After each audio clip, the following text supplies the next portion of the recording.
Welcome to Our Girl Relationships. We talk about the problems people face in their day-to-day lives. Let's start with the video. For some background before getting into all of the current mess, let me introduce you to Rick, my ex-husband, and my ex-mother-in-law, Rose. I was married to Rick for 5 years before we separated due to a barrage of reasons. Cheating, lying, manipulation, you name it. Besides having an absolute shit person for a husband, I also had a very shitty mother-in-law who undeniably enabled her son's behavior and created him into the monster that he was.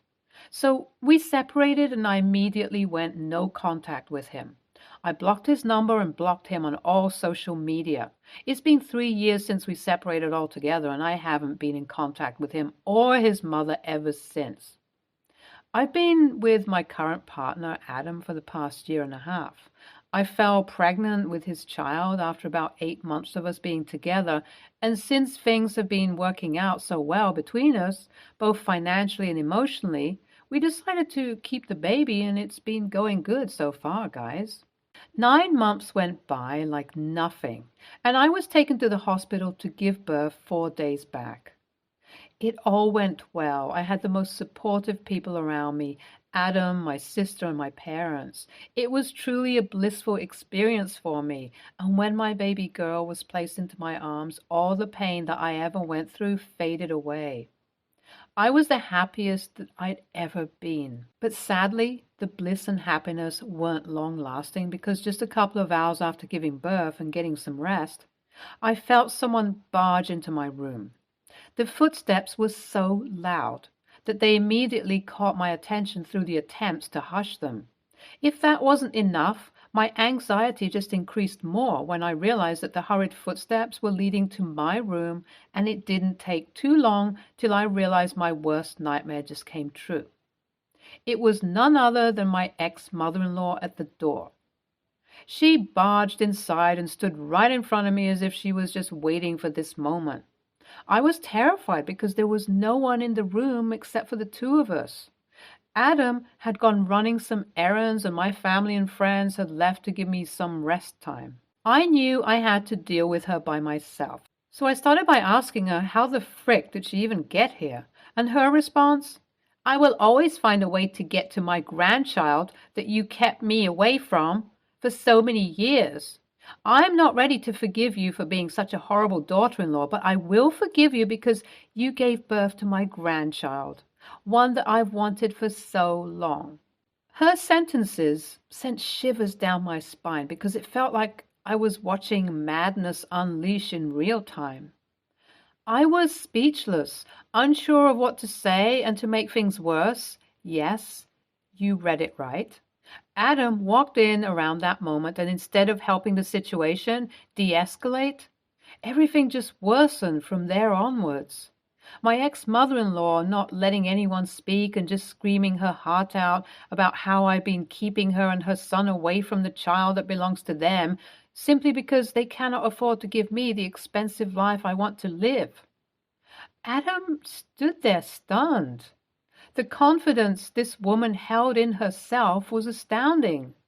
I immediately decided to call security because that was the best thing I thought I could do for myself at that moment. Needless to say, ex-mother-in-law exited just as dramatically as her entrance, screaming herself outside. There was awkwardness filled in the room later, at least for Adam. As for me, though, I was just clueless. I had so many questions. How the hell did she even get in here? Where did she find out I was pregnant? My mind was clouded with thoughts, but I knew I had to first talk to Adam, who, shockingly, seemed to be more convinced by ex-mother-in-law. I mean, he didn't admit that openly, but the look on his face gave it away that he was having second thoughts. It was heartbreaking because everyone knows, Adam included, that I haven't been in contact with these people since God knows when. Ever since this went down, I decided to move into my parents' place for the time being rather than our shared apartment. I told Adam I needed some good and long rest, and although he seemed to agree and understand, I know deep inside he knows just as well as I do that I haven't left because of that reason, but oh well. He made no attempts to stop me or even contact me for that matter of fact, ever since all of that has gone down. I feel completely shattered. It's as if my life is turning upside down completely and there's absolutely nothing that I can do about it. Is there even a way out of this? What the hell do I do here? Any advice would be much appreciated. Update 1. Many of you guys were asking me for an update regarding some more background about my ex-mother-in-law. So let me start this update off by telling you guys that many of you were indeed right about my mother-in-law and her strange obsession with grandchildren. The obsession mainly stemmed from the fact that my sister-in-law couldn't have children of her own, and mother-in-law just couldn't bear the thought of not having grandkids of her own.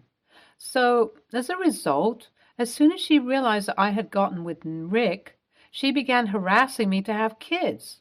Needless to say, that never happened because of the dysfunctional relationship between Rick and me. I hope this gives you guys more context about what kind of a person my ex-mother-in-law is.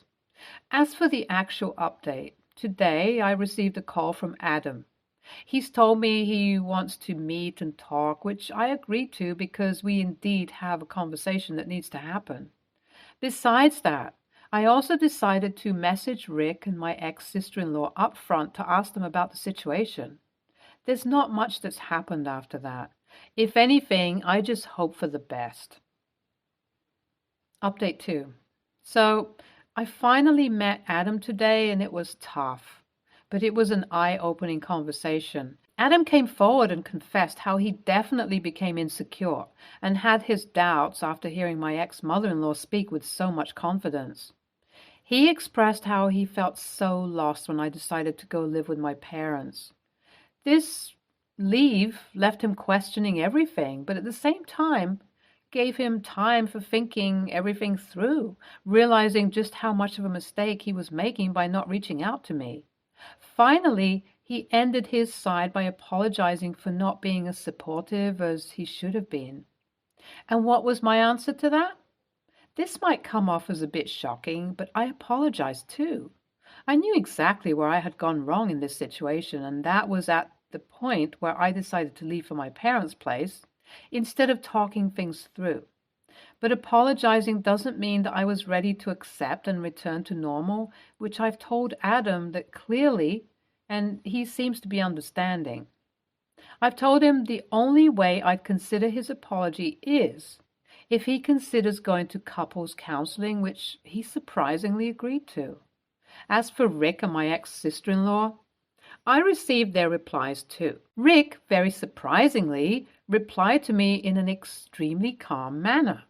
That man truly seemed like he's changed with his new job and new wife. He's explained to me how he's out of contact with his mother.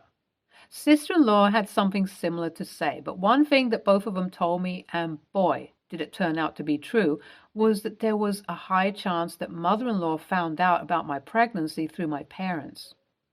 It was shocking to hear. I wasn't ready to accept it because why would my parents, who saw me cry over Rick, be in touch with my in-laws? I have no idea why, but Rick and sister-in-law hit the bullseye for me. The way my parents flipped out as soon as I confronted them with the information I had found gave it all away to me. "We're just trying to do what's best for you," they said, and all I could do was laugh at their faces because today I could see the same madness that I saw in ex-mother-in-law in them. So currently, I've moved in with my sister who's absolutely pissed at my parents. As soon as they realized I wasn't messing with them when I said I was going no contact, they're suddenly going absolute apeshit because they're losing contact with their only grandchild. My sister is child-free. But well, before you guys ask, I'm not going to let them have it.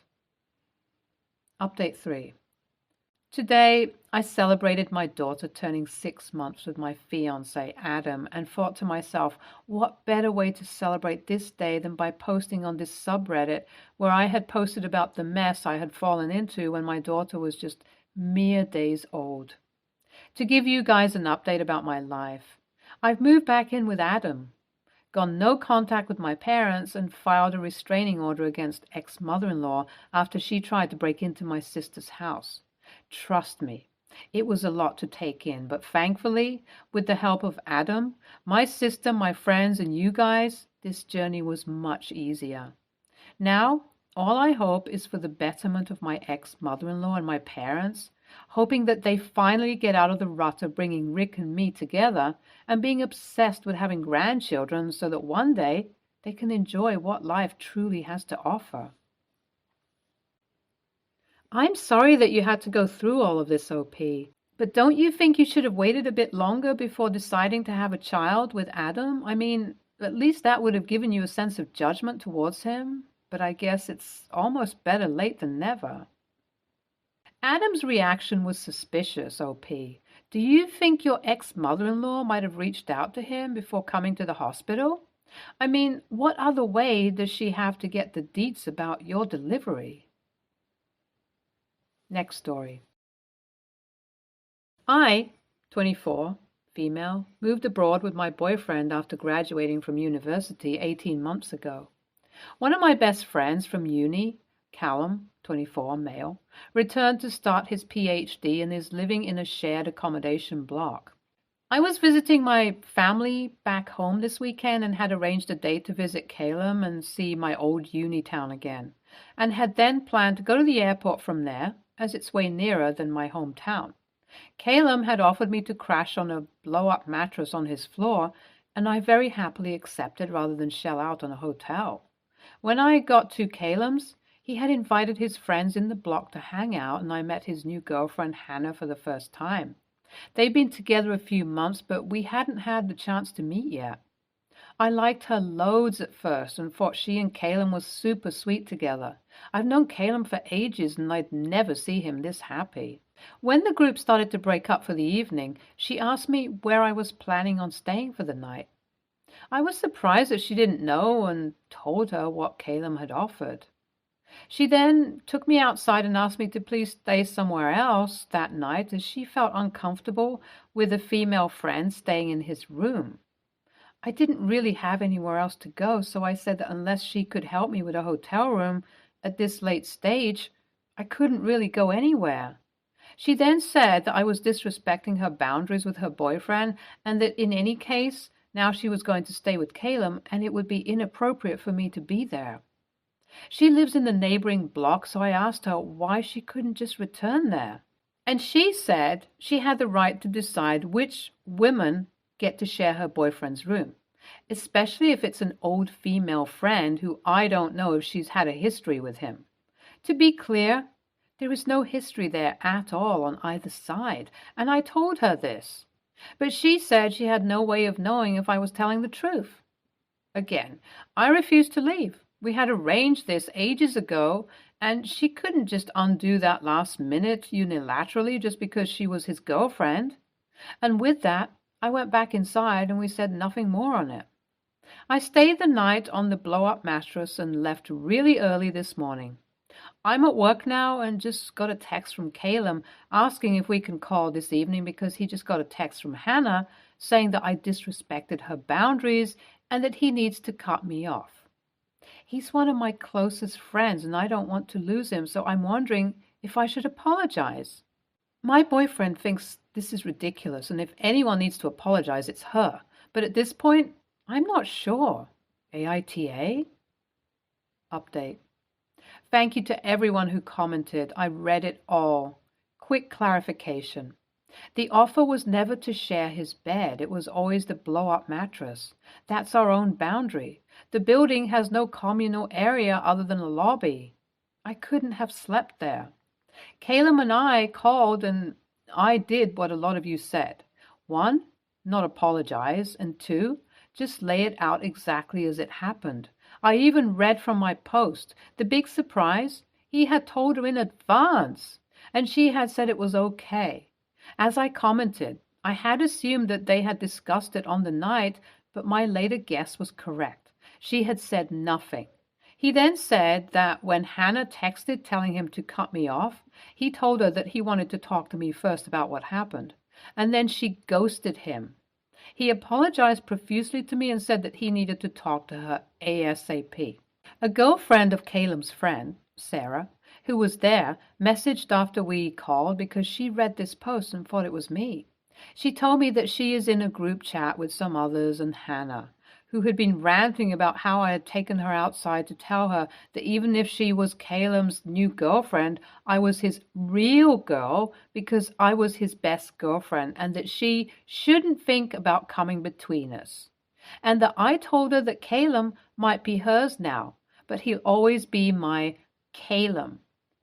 Sarah then told me that this has happened twice before, where Hannah has told Caleb that a girl he was friends with needed to be cut off. And she would then tell the group chat. They had said things like, "You're no good for him. We'd be better together," etc. Sarah now suspected Hannah was making all this up. So I called Caleb again and told him what Sarah had said. He was very upset. Most of the time, Hannah hadn't really given him a reason to cut off these other girls. Just that if he respected her, he trusted these girls needed to be cut off because it's girl code. He talked to Hannah in person this morning, and she confessed that she made it all up about me and about the other girls. She didn't want other girls to even be an option for him to be close to if they were going to be in a relationship, so she persuaded Caleb into breaking off the friendships, and he didn't want to lose her, so he complied. Her words? "I wanted to save you from the opportunity to put another woman above me." He's not had a great experience with previous girlfriends being really emotionally distant. And I think Hannah was the opposite in that she would lavish him with affection when he did things she wanted. Not surprisingly, he broke up with her and has now apologized to the other girls and again to me. NTA. This was prearranged, and it's not your fault that he didn't tell her or clear it with her. She could have offered you her apartment if she wanted to stay with her boyfriend, and her room was going to be empty. Also, he could have gone to stay with her if she had such an issue. It boils down to the fact that he did not communicate this to her. It's not your issue to deal with. Be honest with your friend when he calls. His girlfriend has probably not told him the full story. Next story. My wife is currently 8 months pregnant, and we are very, very excited. We will be having a boy. My sister Mia just broke up with her now ex-fiancé 1 month ago. In the past, she has claimed dibs on a certain name for her future kid. Let's say it's Jake. There's not a real significance to the name to her other than she likes it. Anyway, so my wife and I are thinking of boy names, and my wife also has always loved Jake as a name for a boy, so much that it's the front runner for her. We have a 2 yes, 1 no rule for names, and there's been a lot of potential ones that one of us didn't love, so we had to rule out. Jake is fine to me. It wouldn't have been my first choice, but I do like it, and it's nice to have some alignment between us. I told my mother when she was over at our house, and she said something about how Mia always wanted that name too. I said, yeah, I know, but my wife loves it as well, and we are actually having a kid very soon, where Mia is single and has said she's swearing off dating for a while, which I totally understand after having an engagement fall through. So who knows if she'll even have kids? Also, if there'll even be a boy if she does, and that her future partner would also be on board with that name. Well, at some point my mom tells Mia our plans, and she freaks out. Accuses me and my wife, who liked the name before she met Mia, of stealing her name and all this. I point out that it's just a name and nobody can have rights to it. She then swears she was going to use it and proceeds to call my wife bad things. I then pointed out that she's not pregnant, not dating, and there's no way to know that she'd ever even have the chance to use it. Ever, given her situation. She says that I was shaming her for being single and being a name thief. She is still very, very angry. AITA here, or is she being unreasonable? I have no issue with Mia using the same name should she ever have a son and a partner on board with the name. They'd most likely have different last names, and even if not, it wouldn't bother me at all. It feels dumb to shoot down a name my wife loves and I like, just because one day my sister may have a boy and end up using it. YTA. I just want to add because what you said was perfect. Those people who steal baby names are just plain out weird.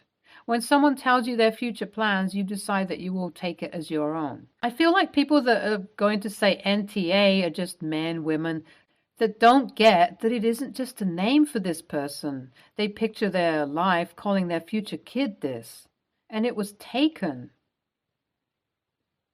Stay tuned for more stories from our girl relationships.